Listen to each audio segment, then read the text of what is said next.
in the past as well. What about you guys? What have you enjoyed on the peripheral of the actual matches, but all the other cool stuff that's going on around? It's just meeting with people. We talked about it a little bit earlier, but it's really cool to just walk around and say hi to as many people as possible. It's a great feeling between the games, or even just go down and enjoy watching some of the games when we're not chained down here. I know you and Merlini, we are actually physically. Yeah. We're restricted in every way. They do let you out every now and again, and we let you go and have a rest and some food, I think, in your jail. But other than that, you're returned. But yeah, me and Matt, we're stuck here. This is where we slept last night. You had a good night's sleep here?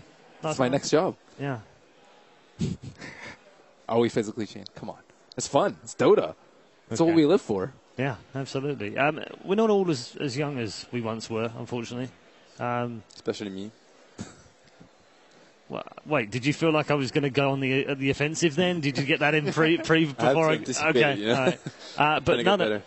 But we've all been there. We've all been young and had dreams and what have you. What did you dream of in terms of Dota and esports? What did you dream of when you were younger? I was just driven by competition. It's just you start, you're super bad. I remember my first game, I was some juggernaut that I didn't even understand you could, craft items. I was running around with a recipe and with some, and then I was just dying to creeps, because I was just tanking the whole wave, and my teammates were like, "Can you stop feeding? You're actually ruining the game." And I was like, "I'm sorry, I don't know what I'm doing."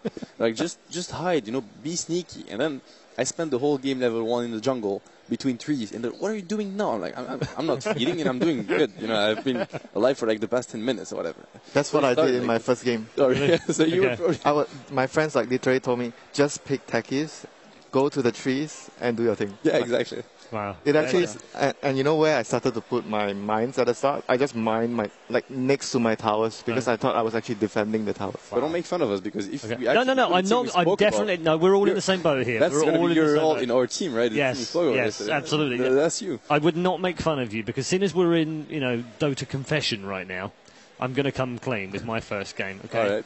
I spent 20 minutes trying to find the second shop. What do you mean there's a second shop? Where the hell is it on this map?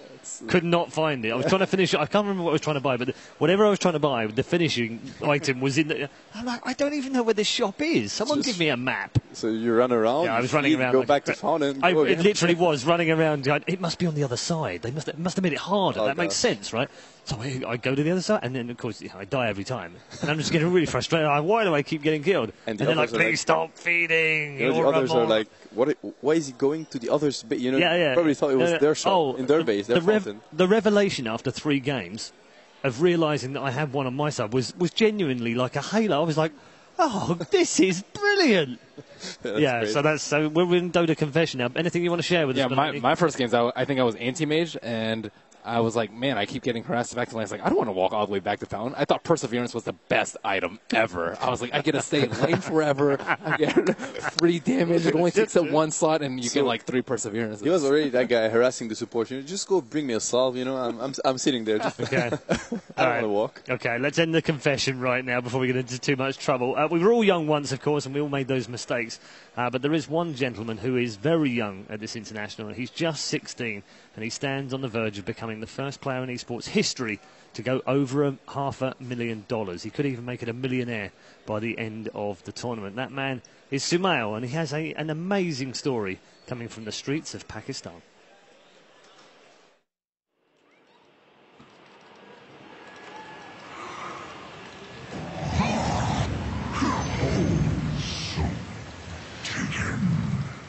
When I first met Sumail, I knew this kid was going to be big. Sumail and me started playing Dota when I was 15 and he was 8. He had this passion. For Sumail, all that mattered was being the best.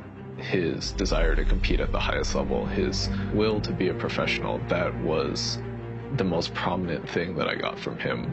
So when a spot opened up on Able Geniuses, Sumail was the first person that we thought of. At first, Sumail's parents were very skeptical about esports, but even though it was a very scary decision, his parents really believed in him. I lived in Pakistan for 15 years, and growing up, I wanted to play so bad that I sold my bicycle just to play for more hours. We had no car, so I bought a small pit bike. It was only meant for 1 person, but we got like 4 persons on it, and we rode all the way to the gaming zone. we just started playing the whole day.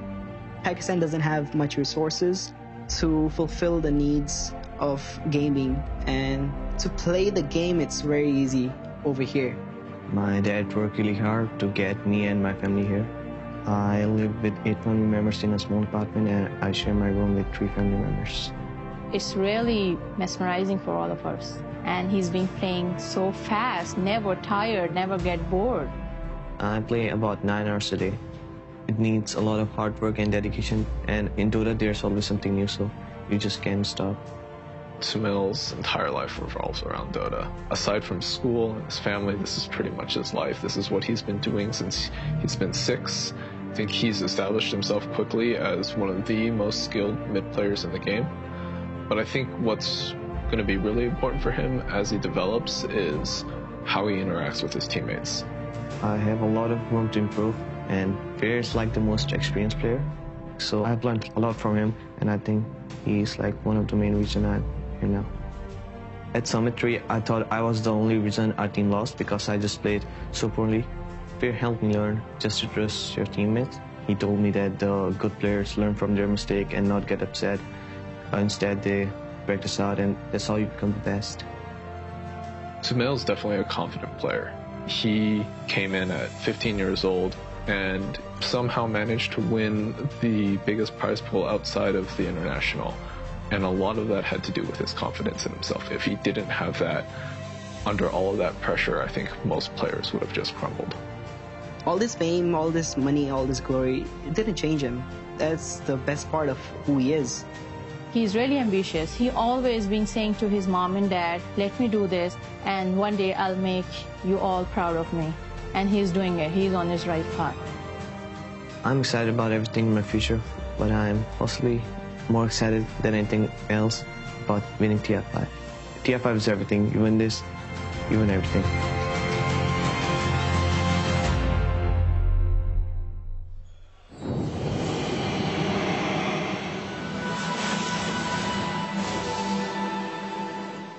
Sumail there from Evil Geniuses. It's a terrific story. It's one of those spine-tingling stories that just raises the goosebumps on your arms every time you listen to it and see it. And I don't know if anyone can relate to that. It's very difficult, obviously, because of the background that he's come from. But has anyone got anything similar that they can kind of relate to? He played Dota for more than half his life. Yeah. There's only a few people in competitive Dota that can say that. It is pretty insane. Yeah. It's very impressive. And in terms of the way he's come through, and fought against the odds just to even play the game is incredible, isn't it? I only started playing the game when I was like 17, so it's amazing. A year after he's here at the International. Yeah. It's incredible. I was going to also mention the fact that you in the French scene are looked up to, very admired by the French scene, obviously, and people look up to you as the sort of elder statesman almost now, as the man that they can get experience from. Fear is obviously another man that's got a similar role as well. And Sumail having that kind of experience and that kind of mentality in his team has to help tremendously. Only a player like Fear can actually, help Sumail grow as a player, because Charlie, the EG's manager, he brought a really good point, which was it is very important in Dota to find the right balance between self-confidence and being open to criticism, and both clash all the time. You're like, if you're not confident in yourself, which means what you did was good, but, the environment or whatever, you need that confidence to actually be a good player. But on the other hand, yeah, and then when you talk to a player like Fear, or a player that you consider at least as good as you, but more experienced for sure, then you listen to him and you put aside all your ego, all your confidence, and you're like, well, he's better than I am. He knows better. I'm just gonna listen to him, and all of us as Dota players, we arrived where we arrived, and as far as we got, only because we were open to criticism, and that's the only way. It's the only way to improve it, honestly. And everyone that's very not open-minded, very close to remarks, they don't get anywhere.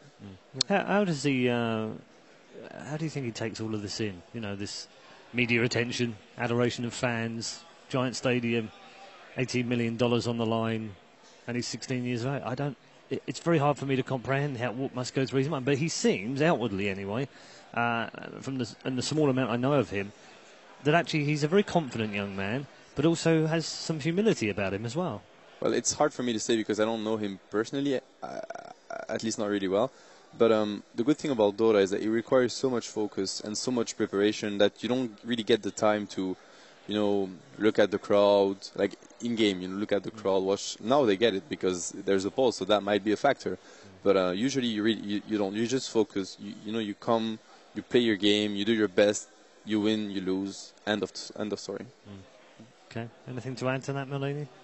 I mean, yeah, for Sumail, I think, or for a lot of Dota players, it's about a matter of respect. You're not going to listen to anyone that you don't have respect for, and this is why we generally view like the hot-headed players or the ones that are just really immature. They don't really grow in a Dota sense because they can never take advice from people. So I think that Sumail respects fear, and that's why he's such a good role model and such a good leader and a mentor. Yeah, I mean, to a certain extent, attitude is more important than the raw talent that you have. Like, having the right attitude is extremely important. Because we were saying yesterday, most of the players at the top end are kind of at 99% capacity anyway, and it's just that last little bit, and this is part of it, isn't it? Skill is like a requirement, and if you don't have it, then there's no point to even trying. But it's not going to make the difference at all, because all the players here are very good, and sure, it might make the difference in one of two moves, but it's the overall attitude, the communication. Dota is mostly about this, at this level at least. Okay. Age not being a barrier, of course.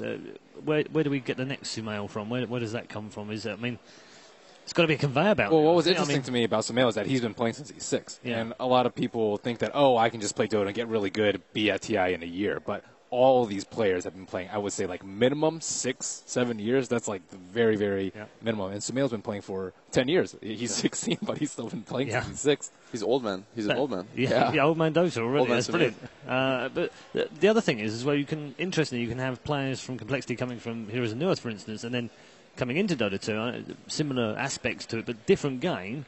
And still doing really well. I mean, Heroes of Newerth started as a complete